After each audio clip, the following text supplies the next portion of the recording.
Buhay Japan! Ohayo! At dahil Friday night na nga pala ngayon, so ano pa nga ba ang gagawin natin sa buhay? Eh di after ng trabaho ko sa buong maghapon, sa sideline naman tayo sa panggabi.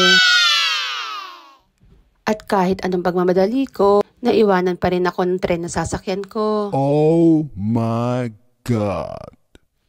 At nang malapit na nga pala ako sa station, nadaanan ko nga pala ang 7-Eleven. Pero syempre hindi ako dyan nagdaan dahil may utang ako dyan, baka ako'y singilin.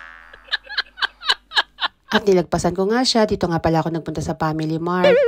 At dahil naipon na nga pala ang resibo sa bag ko, so dumaan muna nga pala ako dito para makapagbayad. Paalala lang sa mga tao sa Pilipinas, may sarili nga rin pala akong bayarin dito sa Japan, aba. At kahit masama nga ang kalooban ko na magbayad, pikit mata na lang ako dahil dalawang lapad ang aking nakaltas. Hindi naman pwedeng hindi ako magbabayad dito dahil baka hindi ako makapag-vlog.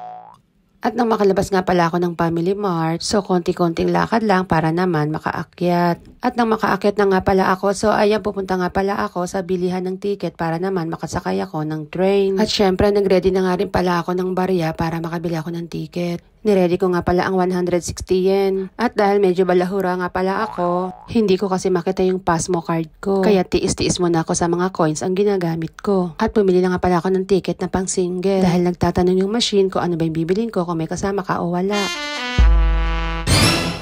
O diba, sa halagang 160 yen, nagkaroon na ako ng sarili kong tren. At syempre, ipapasok na nga pala natin siya dito. At para naman makalabas ako doon. O diba, it's magic.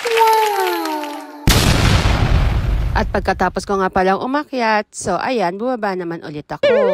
Konting segundo lang ang inantay ko at dumating naman agad ang sasakyan ko. After 2 minutes, dumating na rin agad siya. Kung gaano ako kabilis pumasok, ganun din ako kabilis lumabas. Ganyan kasi ako kabilis magdesisyon sa buhay. Lahat ng bagay sa akin, minamadali ko dahil sayang ang panahon. At pagpatapos ko nga palang bumaba, pumanik ako kanina at ngayon bumababa ulit ako. O diba, pagurin ko lamang ang sarili ko. At dahil napagod nga ako, so ayan nakakita nga pala ako ng McDo dito. Kaya ayan, kakain muna ako.